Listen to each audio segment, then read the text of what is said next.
Okay, this is part four and the final part for the removal of oil and grease stains over stove. Now, what I've done is I've painted that part of the kitchen, which is the part that's over the stove. And my intention is that I will paint the entire kitchen ceiling eventually, but I can only do so much at one time. I actually did this until I ran out of paint in the can, which was about 3/4 of a gallon. It should have been good for about 300 square feet, but actually looks like it might have done on 100 square feet. And that's because the surface, that textured surface, in order, you have to apply a lot of paint to get coverage. There are so many crevices, and you have to go over it probably 10 times with the brush, more so than you would over a wall in terms of trying to get it so it doesn't have spots where the paint didn't adhere to anything, they look like little holes. Okay, so there is the boundary line. You can see it very clearly in the natural light between what's been painted and what hasn't been painted. And this is an area of the ceiling here away from the stove where otherwise the ceiling looked fine.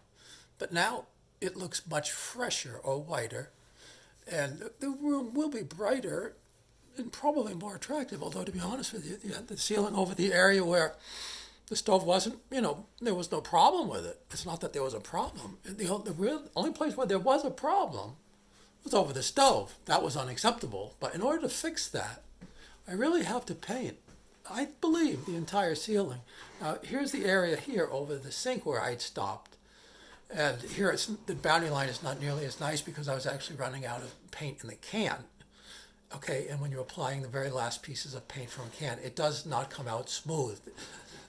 That was my mistake. I just wanted to use it all up, and I ended up getting kind of blotchy.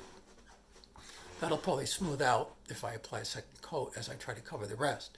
Okay, now lighting in a kitchen, the natural light is very uneven. There's a lot of light coming in over the sink where the window is. There's really no light. Here's a real dark, you always see a dark spot over the refrigerator. It's not because it's dark.